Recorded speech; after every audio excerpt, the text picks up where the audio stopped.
Hello and welcome. I'm Lorianne Lumby with Authentic Freedom Academy, and this is our weekly spiritual service. Today is Friday, May 29th, and we are going to begin today's session with a guided meditation. And the theme for today's session is hopefully hope in the darkness. We're going through a lot of challenges in our world right now, and they seem to be escalating. And it's good to have some support in reminding ourselves of why we're really here and how we can navigate this ongoing transition that we're moving through. So we'll begin with a guided meditation, and I invite you to start by closing your eyes.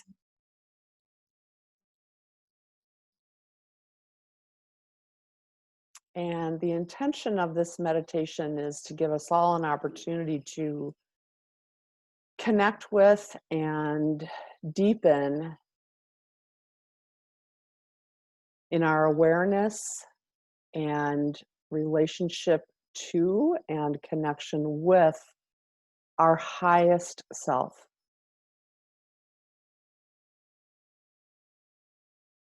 And to begin that practice, I invite you, with your eyes closed, to begin by drawing your awareness to your breathing, following each breath as you draw it in and as you give it release. As you draw it in and as you give it release.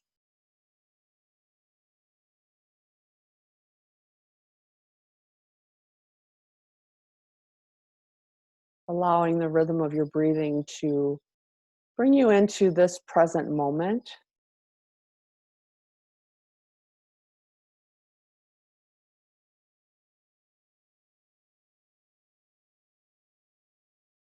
And to give you an opportunity to connect with your own intention or reason for being part of this spiritual service today.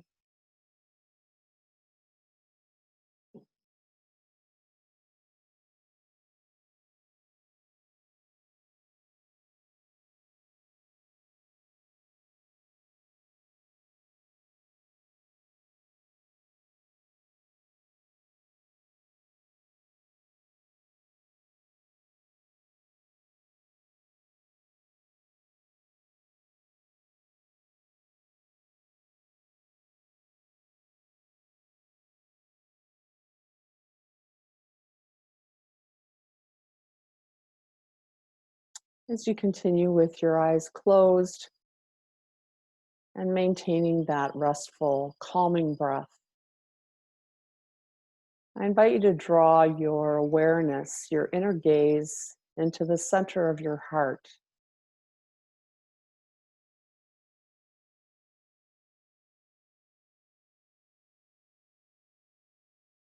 As you bring your attention to that place in the center of your heart, I invite you to be open to receiving an awareness of a deepening, a calming, a grounding sensation.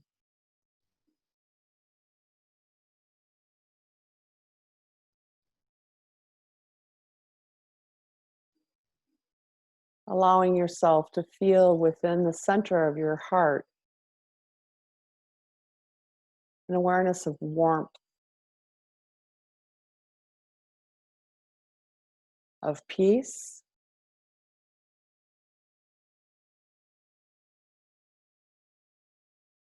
a sense of being held.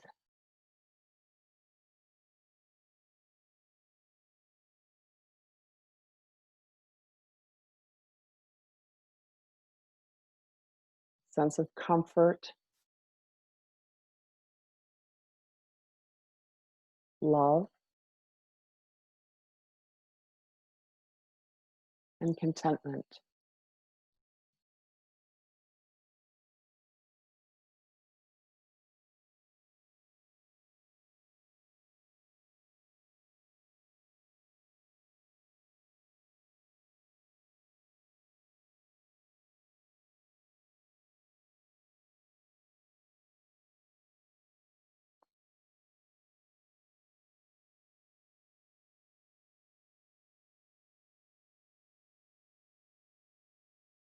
As you deepen in that awareness, I invite you to become conscious of the beating of your heart, feeling that pulsing, that vibration, that rhythm that sustains your physical body.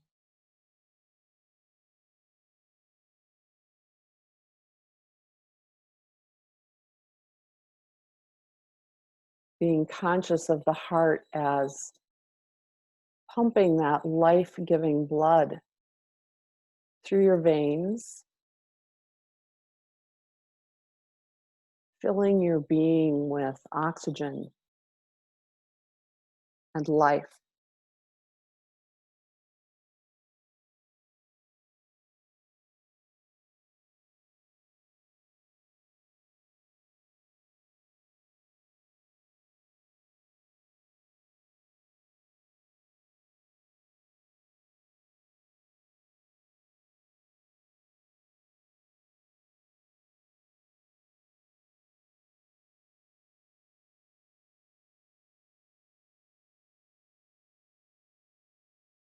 It is this human heart that reflects our embodiment, that reflects this incarnation as human. Flesh and blood, bone and sinew,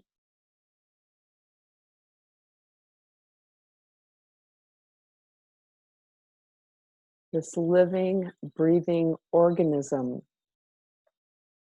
that allows us to have this experience of being human in this life and on this planet.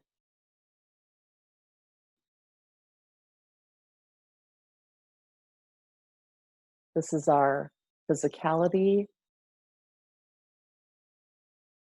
our enfleshment, our humanness.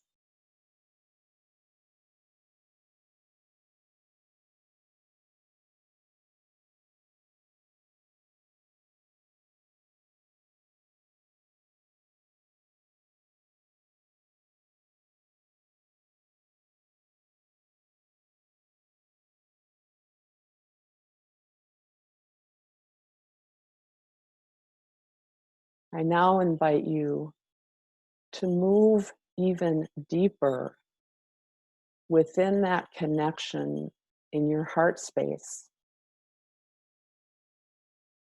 beyond the physical heart, beyond the embodiment, beyond the flesh and bone and sinew,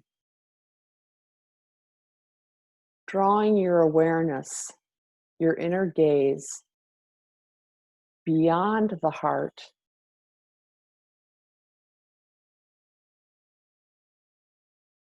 to a profound and sacred space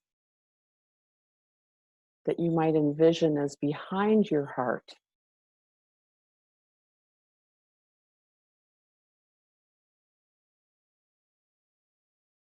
Unlike the heart, the physical heart that has form and containment, this higher heart has no limit. It is expansive, infinite.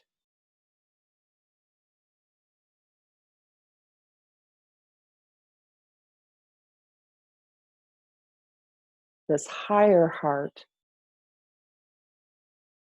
is the energy, the spirit, the soul of who we are. It is made of light and darkness.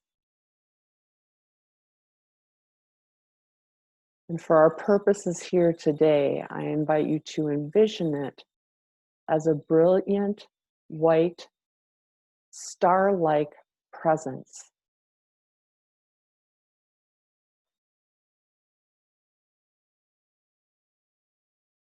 an energy that radiates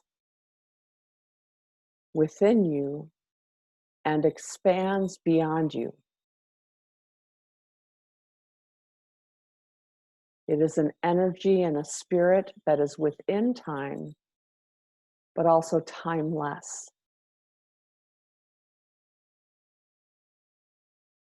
Allow yourself to connect with this star-like presence that dwells just behind your physical heart.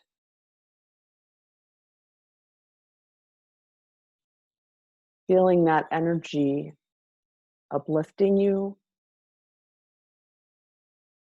holding you, inspiring you, filling you. Feel how that energy expands beyond your physical form.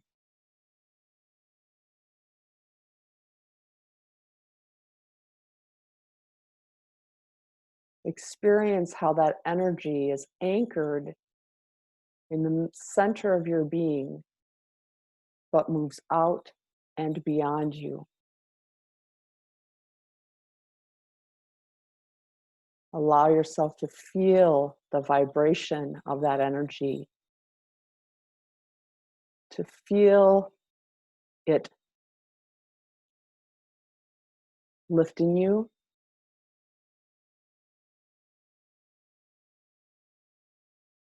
expanding you,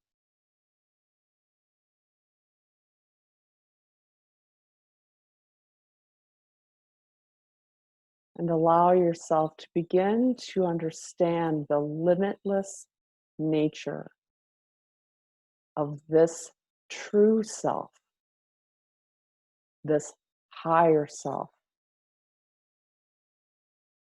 the part of you that is divine, the part of you that transcends the human experience,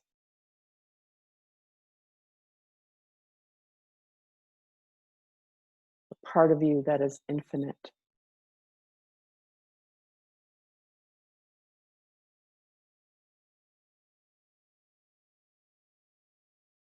Feel the strength and the indestructible nature of that light.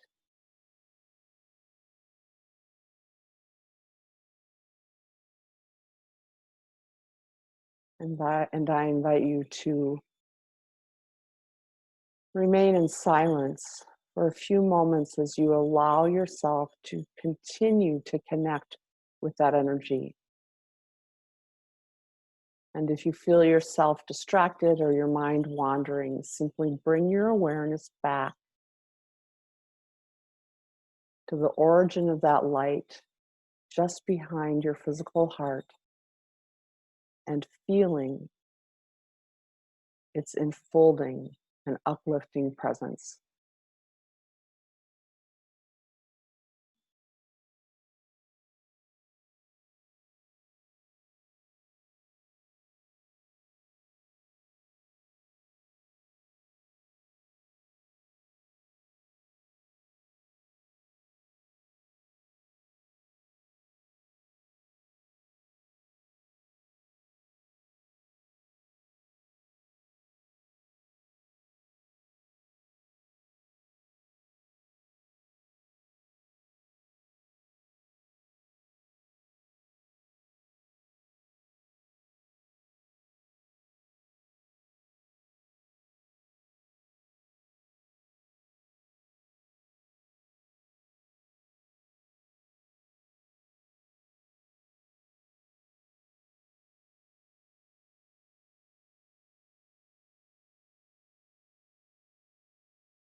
You continue to maintain that connection with that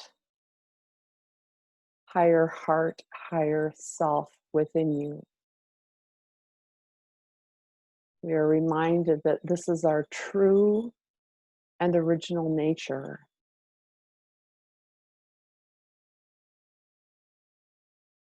That this is the energy that guides and sustains and supports us.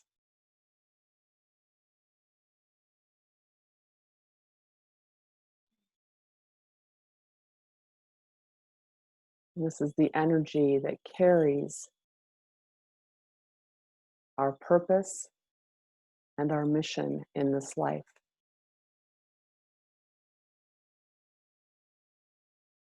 Maintaining that connection helps us to stay grounded in our mission, grounded in our truth, and authentic in our path.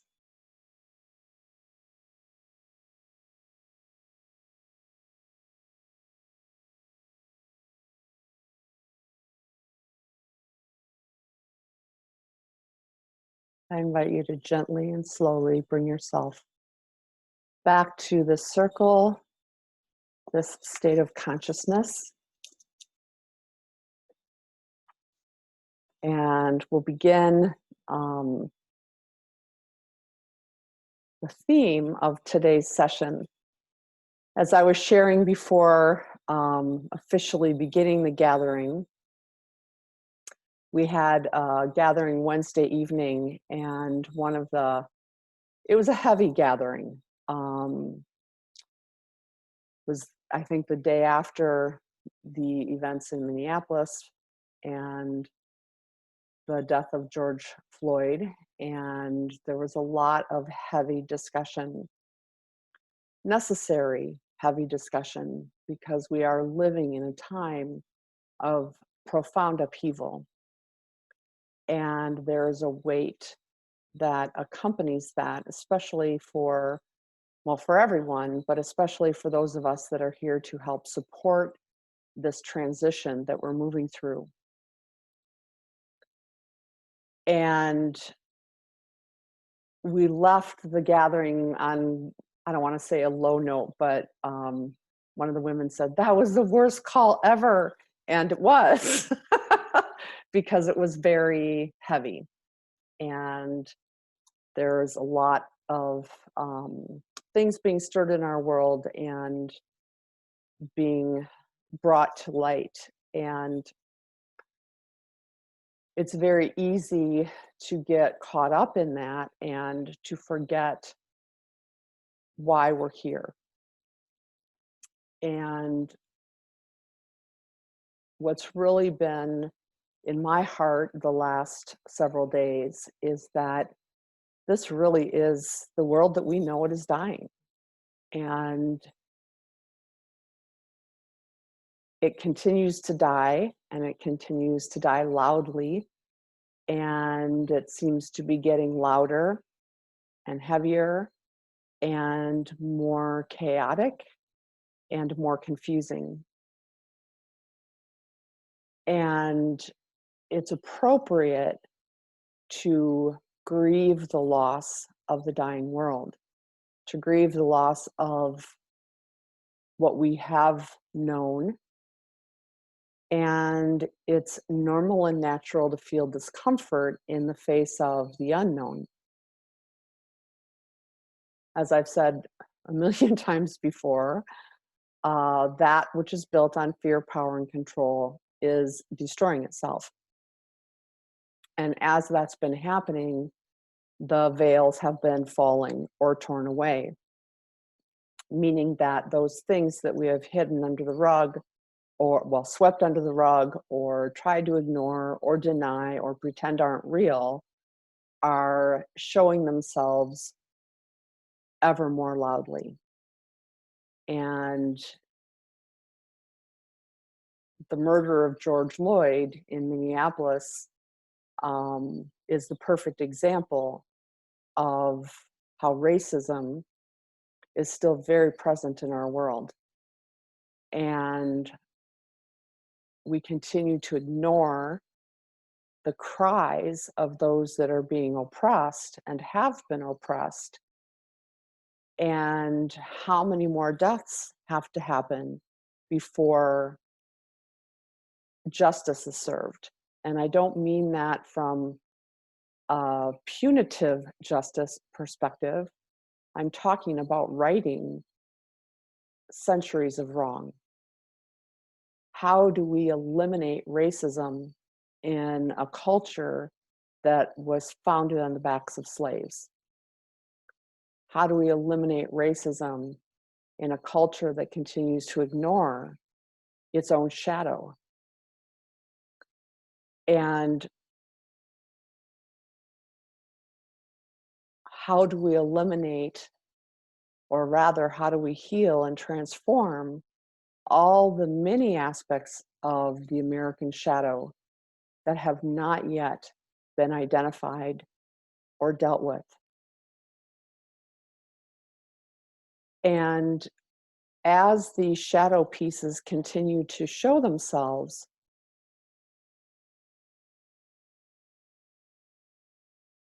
well, we have an opportunity to choose. Are we going to see it and respond to it in an appropriate manner, or are we going to continue to ignore it or deny it or demonize it? And these death throes that we've been experiencing, I think we keep hoping that they're going to end and that some sort of amazing transformation is going to happen, and that I don't know, somebody on a blazing white horse is going to come in and save the day. And that's not what's happening.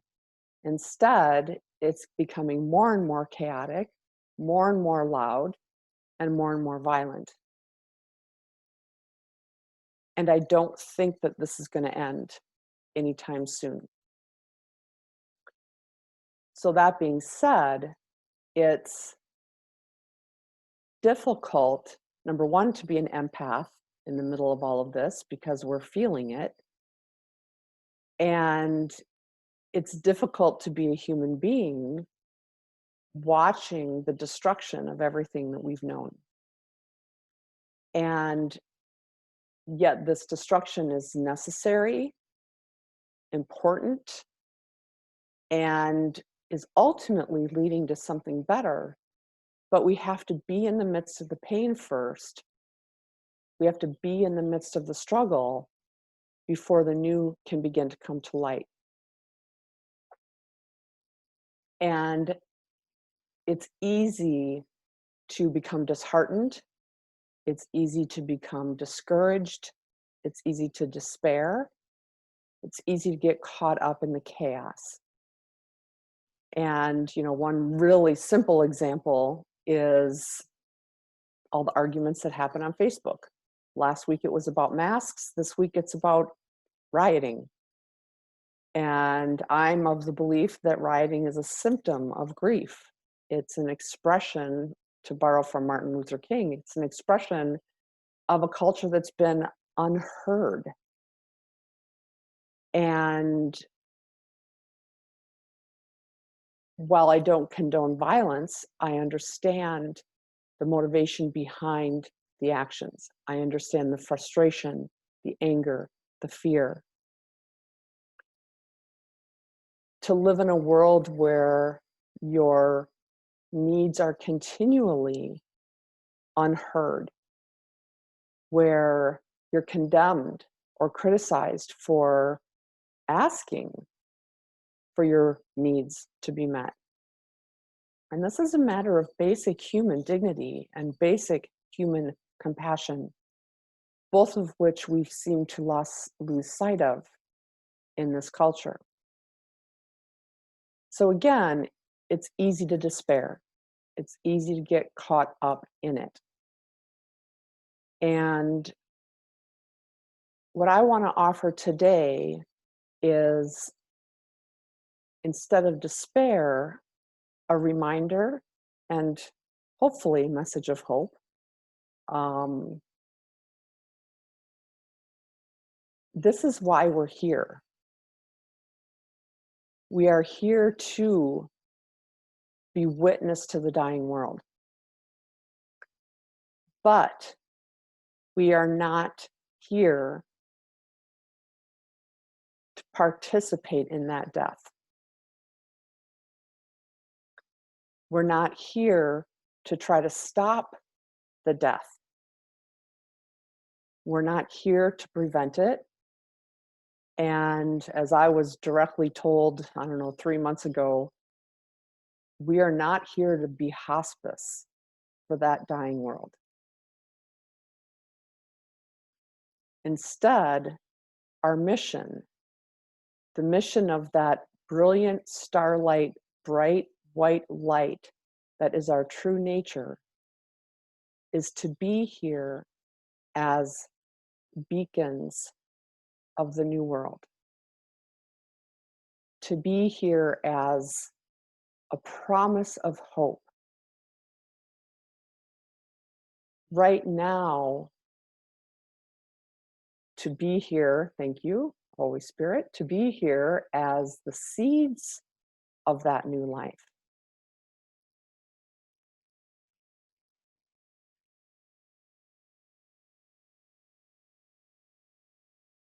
In this, there's a profound invitation for, number one, detachment.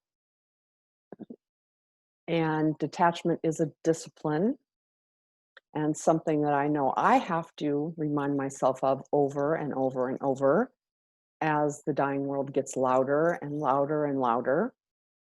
Is it's not what's happening to the dying world is not our business. We are simply here to bear witness. And depending on our unique gifts, we might also be here to be a source of support for those that are trying to find their way through and out of the chaos. For those that are waking up, that do see the shadow of the world and do hope for something different, something new. We can be a source of support for those people as we have been a source of support for ourselves and for each other. We can be teachers and guides, providing insight, inspiration, resources, support that can help people move through their grief, their fear, their anxiety, their pain, to begin to do the work that we have done so diligently in acknowledging and healing their own inner wounds, their own inner pain, their own past traumas.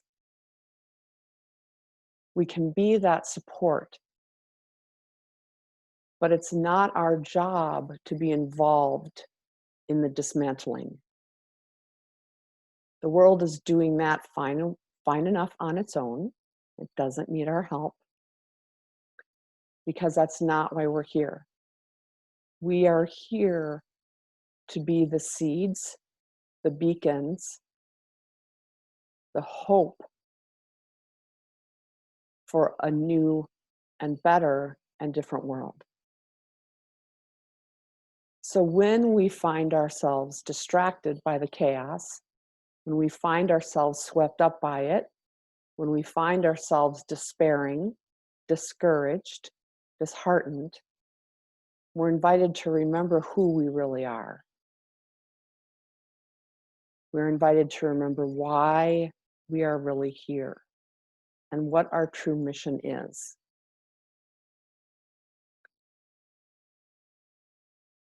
And when we can't do that on our own, we're invited to reach out to others who can help us remember that truth. I've talked before about what I'm affectionately calling my doomsday team.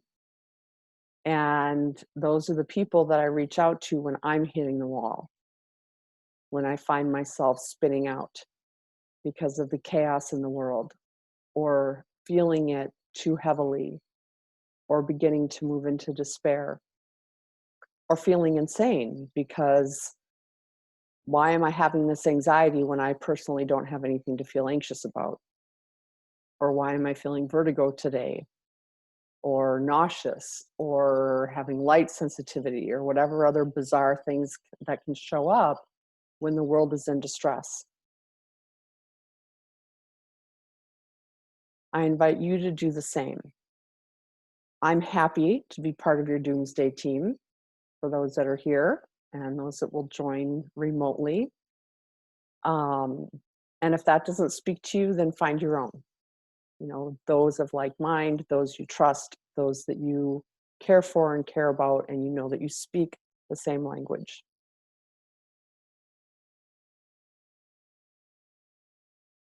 I received yesterday, I was grateful for Lauren Gorgo, who is at thinkwithyourheart.love. I've been a member of her community for, gosh, probably 12 years now. And she posted her monthly report yesterday, and her message was exactly what I was planning to talk about here, though in a language that's very different than mine. Hers is really technical and uses a lot of computer speak, and that's not my language at all. But this is where we're at. The world is going to continue to destroy itself, and it's going to continue to unravel and be chaotic. And there are a lot of unknowns, and people don't know how to respond to change. And our job is to be that beacon of new life in a new world, and to begin to plant the seeds of a world that will likely not come into its fruition in our lifetime. We're here as the witnesses and the seed bearers, but it is those that are coming after us that will do the building. So let us be support for one another as we move through this trying time, and remember that the dying world is not our business, but the bridge between the dying world and into the new world is. And to ask ourselves, what are the unique gifts that we have that we're being called to utilize, implement, and share as we continue to move through this time of dramatic and life-altering transition.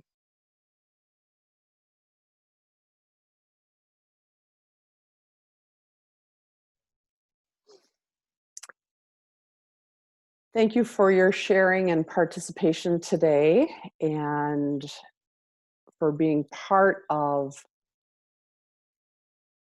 the birthing of our new world. And I want to share this message from the Mother Mary Oracle deck by Alana Fairchild, and the artwork is by Shiloh Sophia McLeod. And the card that I drew today is called Our Sacred Sun. I'm sorry, Our Lady of the Sacred Sun. And these are her words for us today.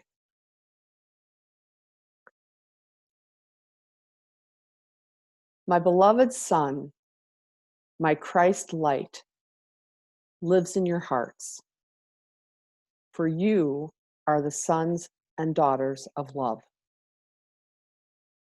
The Christ is a consciousness of love that belongs to every human soul and will awaken in those that are ready to receive it now through my grace. I ask you to realize that you carry this divine flame of love within you. For you, my sons and daughters, it is time for a divine awakening of sacred masculine energy within you now.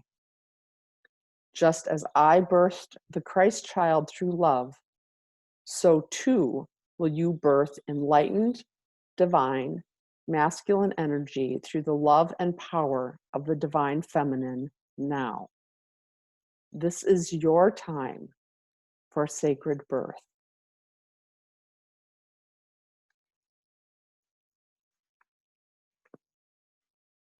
Thank you for allowing yourself to receive and remember that divine love that dwells within you, and for agreeing to be that love in the world as we move through this time of transition, upheaval, death, into the promise of a new and better world.